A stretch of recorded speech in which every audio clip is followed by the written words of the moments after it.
ज्या मानवी मूल्यांवर आधारित धर्मनिरपेक्षित लोकशाही जीवन प्रणाली प्रस्थापित करण्यासाठी ज्या ज्या महापुरुषांनी आणि महामातांनी आपलं आयुष्य वेचलं त्या सगळ्या महामातांना महापुरुषांना आज या छत्रपती राजर्षी शाहू महाराज यांच्या निमित्तानं मी अभिवादन करतो।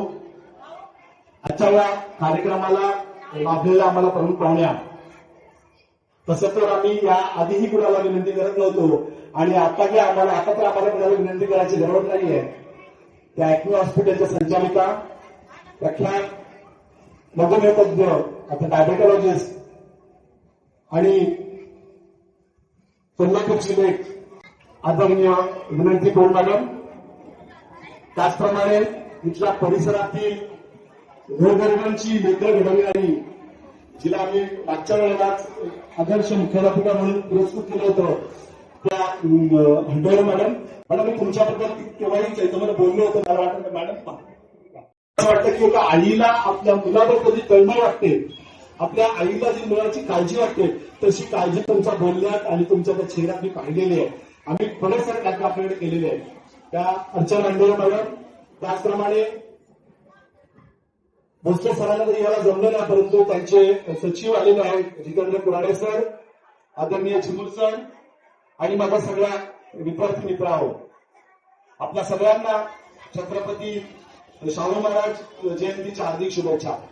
मला असं वाटतं की आपण वर्षभरानंतर भेटतोय।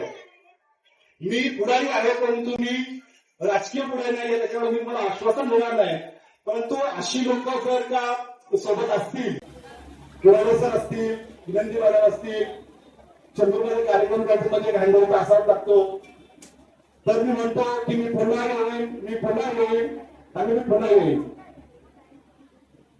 मित्रांनो,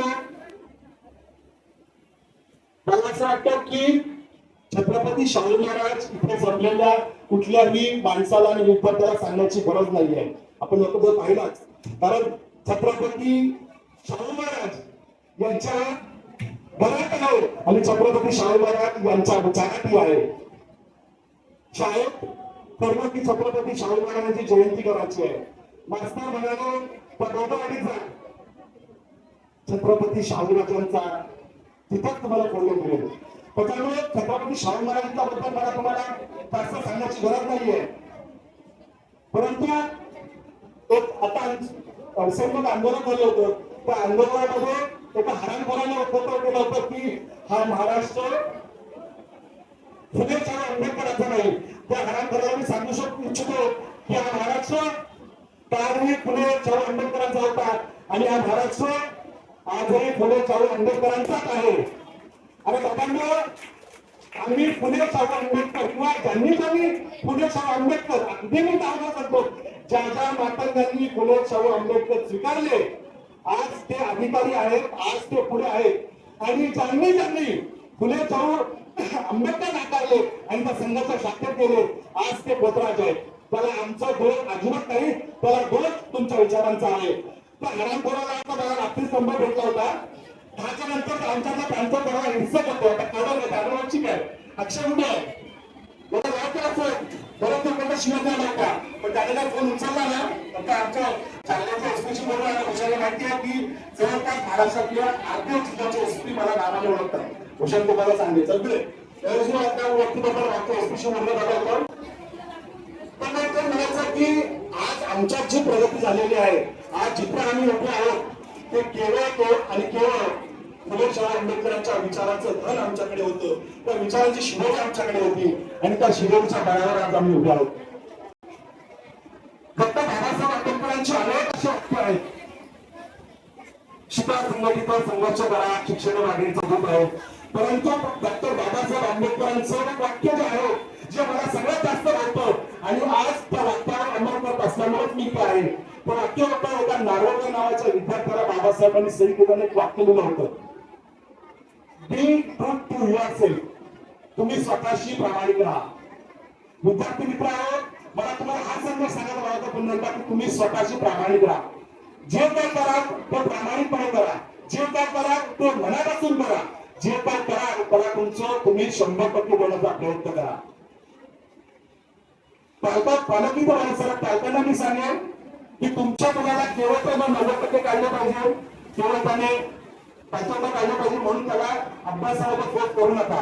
त्याला काय आवडतं, त्याची कशा रुची आहे, त्याला काय करायचं आहे तुम्ही जाणून घ्या आणि त्याला त्याच्या क्षेत्रामध्ये पुढे जाऊ द्या.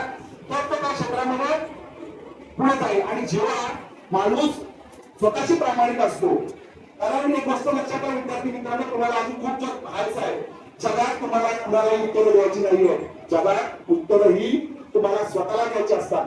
त्याच्यामुळे तुम्हाला जर एखादी गोष्ट आवडत नसेल तर तुम्ही तुमच्या पालकांना सांगा की मला हे आवडत नाही, निर्धास्तपणे सांगा. आणि पूर्वीच्या पालकांपेक्षा आताची पालकांना चांगली आहे, त्यामुळे तुम्ही निर्धास्तपणे सांगा तुम्हाला काय आवडतं आणि त्याच्यामध्ये तुम्ही तुमचा 100% देऊन पुढे जा. कारण मी माझ्या आयुष्यामधला हा एकमेव कानामध्ये ठेवलं की मला जे दगा मी 100% देऊ शकतो, मी त्याच्याशी प्रामाणिक आहे, मी तेच करतो. मला जिथे वाटेल की मी हे करू शकत नाही, मला करण्यामध्ये रुची नाही, मी करू शकणार नाही, त्या दिवशी मी ते करणं सोडतो. इथे बऱ्याच साऱ्या महिला आहेत, त्यांनाही मी सांगेन, म्हणजे इथे सगळे पुरोगामी विचार बसलेले आहेत, त्याच्यामध्ये शंका नाही आहे. परंतु डॉक्टर विनंती पोळ यांनी सांगितल्याप्रमाणे की शिक्षण हे शस्त्र आहे. डॉक्टर बाबासाहेब आंबेडकर म्हणतात, बाबासाहेब आंबेडकरांनी पेनाच्या ताकदीवरच या देशामध्ये क्रांती घडवली. शिक्षण हे शस्त्र आहे. मुलींनी स्वावलंबी झालं पाहिजे, त्यांनी शिकलं पाहिजे, त्यांनी स्वतःच्या पायावर उभं राहिलं पाहिजे. मुलगी ही बापाच्या, भावाच्या, नवऱ्याच्या, मुलाच्या कधीही आरक्षणाला किंवा त्याच्यावर जबाबदार बोध म्हणून झाली नाही पाहिजे, ही तुम्हाला विनंती आहे. दुसरी गोष्ट मी महिलांनाही सांगेन की तुम्ही तुमचं चारित्र्य तेवढं जपलं पाहिजे. माझी बायको उभी आहे, रीला उभी अशी फोटोग्राफ बाजूला, ती खूप चांगली आहे. तरी मी सांगत नाही, मी ऐकू महिन्याचे 30 दिवसापैकी 25, 26, 26, 27 दिवस मांडतो. महिन्याचे 27 दिवस मांडतो. 3 दिवस आम्ही चांगले राहत असू, पण तरीही मी तिला सोडणार नाही. कारण एखाद्या पुढाऱ्याला किंवा एखाद्या सैनिकाला बायको कशी असावी याचं ती मूर्तिमंत उदाहरण आहे. आता आम्हाला बाळ झालं, तीही बऱ्याच जणांना माहिती असेल की तीही सामाजिक चळवळीमध्ये काम करते, ग्रामसभेत काम करत होती. बऱ्याच साऱ्या मिटिंगला तुला जावं लागत होतं. 12 वाजता कधी यायची, कधी 11 वाजता यायची, तर फोन असेल. तर मला तिच्याबद्दल कधीही चुकीचं वाटलं नाही. सो मला तुम्हाला हे सांगायचं आहे की तुम्ही तुमची इमेज अशी बनवा की तुमच्यावर कधीही कुणाला कुठल्याही प्रकारे बोट ओव्हर करणार नाही. आणि अशा प्रकारची त्याची तुम्ही इमेज बनवाल, त्या दिवशी खरोखर तुम्ही तुमच्या आयुष्यामध्ये यशस्वी होतात. आणि तुम्ही मला पुरुषांनी नाही केली पाहिजे का, तुम्ही प्रश्न विचाराल तर तुम्ही सर जाग्या हिमाची नेमकं जागा तर पुरुषाला ते तेवढंच लागलं होतं. आता खूप थोडंफार माझ्यावर चालतं, तिला असं वाटतं की माझ्या नवऱ्यावर आमचं बघा प्रसिद्ध आहे म्हणून चालतं, पण मला काही असं वाटलं नाही. दुसरी सर्वात महत्वाची गोष्ट म्हणजे मध्ये शिवसेनेच्या विचार मंचावर एक प्रकरण झाला होता. मी सांगतो तुम्हाला अभिमानानं की आमचा कांबळे काही भीमसैनिक होता, आमचा कांबळे माझी पहिलीला पोचली होती, आमचा कांबळे आजही भीमसैनिक आहे आणि आमचा कांबळे उद्या भीमसैनिक असेल. परंतु आता कांबळेला आहे ना, मला जर डॉक्टर बनवायचं आहे, या कांबळेला डॉक्टर बनलं पाहिजे. या कांबळेला, कारण मी एक ठिकाणी मी नवी मुंबईमध्ये 2 ऑफिसर बघितले. एक ठिकाणी कुलकर्णी डॉक्टर होता आणि त्याच्या बाजूला कांबळे वकील होता. सो आता या कांबळेनं डॉक्टर बनलं पाहिजे आणि त्यासाठी मी पळ दिलेला आहे. आणि मी फक्त विनंती करून विनंती केली की मॅडम, भले आपल्या वैचारिक मतभेद असतील, काही असं काही झालं, आपण सोबत असू नसू, परंतु या कार्याला तुम्ही मला साथ द्याल अशी मी अपेक्षा करतो. कारण मला आज जर बाबासाहेब जिवंत असते तर बाबासाहेबांनी काय केलं असतं, कुठे आहे पिंपळगाव सोसायटीचा म्हणून आहे कुठे, माझा मुळाचा पिंड आहे. मला कधीही कुणाला टीका करायला आवडत नाही. मला असं वाटतं की एखादी गोष्ट अंडर मॅडमने केली पाहिजे, त्यावर नसती करत त्यांच्यावर टीका करत राहण्यापेक्षा ती मी समाजाला करून दाखवली पाहिजे. हा माझा मूळ पिंड आहे. कारण मुळात मला काम करायला आवडतं. माझ्या डोक्यामध्ये कधीही नेतेगिरीची हवा केली नाही, नेतेगिरीची हवा जाणार नाही.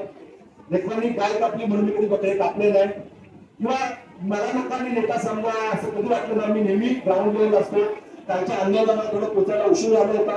खरं सर म्हणजे तुम्ही आलात ना, तुम्ही आलात पण हे सांगतो की जी मोठी मोठी आंदोलन आहेत, हे आंदोलन करायला मोठे नेते आहेत, की जी माझी वाड्या वस्तीवरती गल्ली बोळामध्ये झोपडपट्टीमधून जाणारी जी बिंदूवर समाज आहे त्यांच्या हाकेला जाऊन जाणारा कोणतरी असला पाहिजे. आणि ते काम मी आणि माझे सहकारी भूषण करतोय.